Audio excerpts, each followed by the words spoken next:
Rise from the Ashes. Part 1. Humble Beginnings. In the dusty outskirts of a bustling city, nestled between crumbling brick walls and half-built structures, lived a girl named Maya. Her neighborhood was one of contrasts, vibrant street bazaars, children playing cricket in alleys, but also persistent poverty and uncertainty. Families lived in tiny tin-roofed shacks, sharing single taps and communal toilets.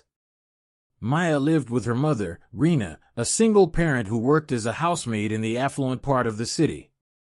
Her father had left when Maya was 5, chasing dreams he never fulfilled, leaving behind an empty promise and a void in Rena's heart.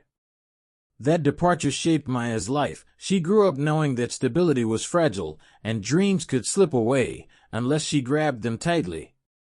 From a young age, Maya was curious. She collected discarded notebooks from tuition centers, tore out pencil shavings to sharpen her edges, and read carefully. Once, she found a torn page with the word volcano. She stared at the picture of molten lava and thought, I want to light up the world like this, even from ashes. School wasn't easy. She shared uniforms with her cousin, and read textbooks under the dim glow of a street lamp because their home had no electricity. But she smiled. She believed education was her only way out and up. Her mother supported her quietly. After a 12-hour workday, Rena would arrive home, prepare a simple dinner, and ask Maya to read aloud her homework. One day, you will stand in bright rooms, speaking with clarity, she told her. Let your voice be heard.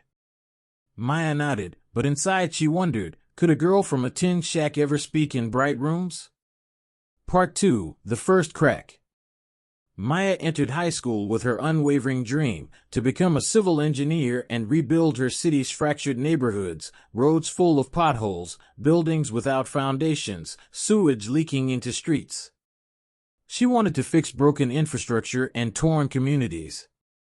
She performed well, top scores in math and physics. But high school had hidden challenges. Exams were competitive, tuition was expensive, and fees piled up. Rena scraped together money by missing meals and working extra hours, but a sudden setback changed everything. One evening, Rena slipped while climbing out of a bus. She fractured her leg and could no longer work for months. Hospital bills piled up. Maya, only 16, faced a terrible choice: drop out or find a way. She refused to quit. Instead, she took on part-time work, cleaning neighbors' homes, washing dishes at a roadside cafe, tutoring younger students. Her days lengthened: school, tuition, work, returning home after midnight, studying by torchlight. Each day, exhaustion whispered, give up. But she didn't. Teachers noticed her fatigue. One, Mrs. Kapoor, a stern but caring physics teacher, approached Maya quietly. Your grades dip when you work, she said, eyes softening. Let me help. I will tutor you after school. Maya nearly cried. Mrs. Kapoor became her mentor. Every afternoon, they sat in the empty classroom, solving physics problems, rewriting essays until midnight.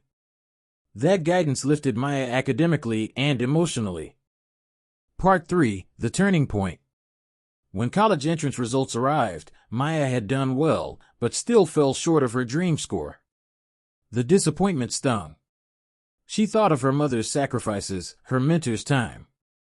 Yet inside her, a stubborn ember glowed, I cannot fail them. A scholarship opportunity came from a foundation aiming to support underprivileged girls in engineering. The application required essays, exam scores, recommendation letters. Maya worked hard. She wrote about Rena's sacrifices, about dreams sparked by lava. She described the broken roads she knew by heart.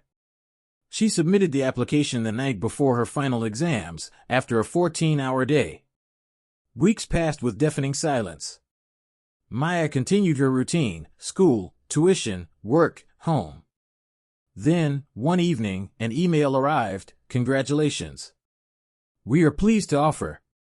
She stared at the words, tears suddenly flowing. She ran to her mother and mentor, shouting, hugging them, crying. We did it, she whispered. Part 4, City Life and New Battles. With the scholarship, Maya enrolled in a respected engineering college in the city.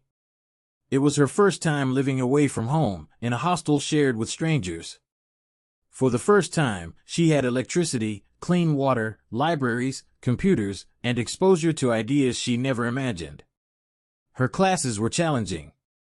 Civil engineering demanded graphic calculations, sketching, structural analysis, but Maya struggled with technical drawing. She'd never held those drafting tools before. In group work, students from privileged backgrounds took charge, her suggestions overlooked. Self-doubt crept in. But Maya remembered Rena, your voice must be heard.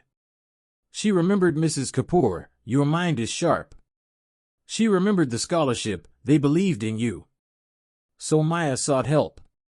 She joined a peer study group, spent weekends in drawing labs, watched online tutorials, and practiced relentlessly. She asked professors, fearfully at first, but they became impressed by her persistence. In her second year, she helped design a small community bridge for a village near her hometown as part of a college project. That experience fed her purpose. She realized what she studied could have real impact. Part 5, Shadows and Light. Yet not everything went smoothly. Some students ridiculed her accent, others doubted her skills. She overheard a classmate say, maybe she should stay in her own lane. It stung. Then came a family crisis. Rena's leg hadn't healed properly and required surgery. Maya had to send money home again, cutting back on her own food sometimes. She worked extra shifts at the campus cafe, studied late into the night, navigated hospital and academic deadlines. It felt impossible. But one evening, as she sat exhausted in the hospital room, Rena smiled gently, leg propped up, and said, every scar tells a story. You are writing ours. That sentence rekindled her determination. Part 6, Graduation and Promise. By the final year, Maya was co-leading a team designing water-retaining walls and storm drain plans for her old neighborhood. Their plan won a national student competition. Maya, for the first time, stood on stage, in bright lights, in front of students, professors, and city planners, speaking clearly, passionately. Her accent remained, but her confidence drowned it out. The audience listened. After graduation, she received several job offers. One was a prestigious position with a multinational firm. Another was with a municipal engineering department, and yet another from a nonprofit specializing in low-income community development. She chose the nonprofit because her dream was real, not a paycheck, but progress. Part 7, Building Bridges, Literally and Figuratively. In her hometown, Maya became a project engineer. She led efforts to rebuild dilapidated roads, install proper drainage, rehabilitate broken water pipelines, and strengthen foundations of old houses. She introduced participatory planning, local residents voiced needs, learned basic maintenance, and helped implement small changes, making them stakeholders, not recipients. Progress took time. Some families resisted change. Some local officials were corrupt. Some rains washed away months of work. But Maya persevered.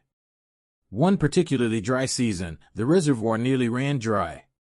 Maya spearheaded a rainwater harvesting campaign, placing rooftop collection units on homes and community buildings.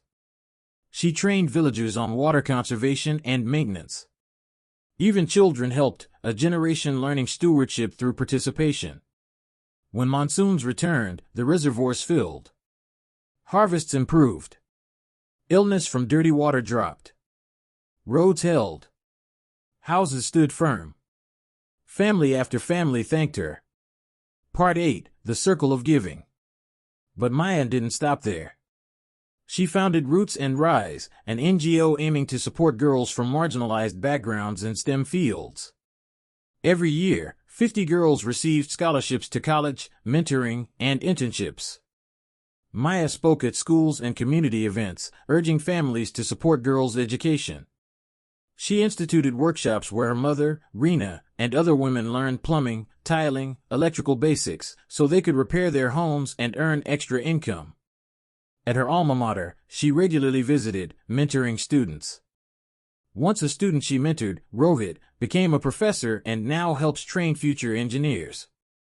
Now in her 30s, Maya's work has impacted thousands. She's received awards, but she measures success by quieter signs: a girl in her old neighborhood wearing a college uniform, a father smiling at a paved road where once were puddles, her mother walking again, independent. Part 9. Reflections Beneath the Streetlight. One evening, Maya stood in her old neighborhood on the night of completion of a new community center, built using one of her designs. Lights illuminated a mural depicting flowing water, strong houses, and a young girl holding a notebook aloft. Maya closed her eyes and remembered the tin shack, the street lamp, the discarded notebook, her mother's voice.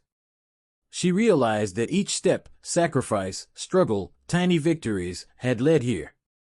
Reena approached, holding another girl's hand, a child from a poorer family.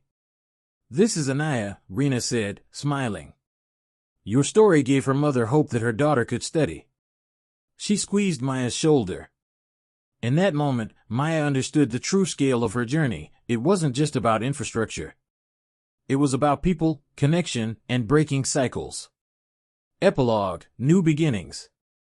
A decade later, Maya published her memoir titled From Shacks to Sky. She wrote about potholes, poverty, prejudice, but also resilience, resourcefulness, and rising together.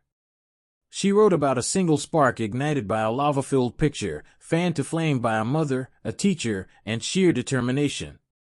The book inspired young people across the country. It was translated into multiple languages. Students sent Maya letters: "You helped me become an engineer. I'm rebuilding my village. I found my voice." Maya, once a girl who believed she'd never speak in bright rooms, now regularly talks at international conferences on sustainable development. On stage, she begins the same: "Truth is, I'm just a girl from a tin shack. But if I can rise, so can you." Moral of the story: strength grows in struggle, hardship forges resolve. Support matters. One mentor, one mother, one teacher can change trajectories. Giving back completes the circle. Success means little if not shared. Dreams light the way. Even a torn picture can inspire turning points.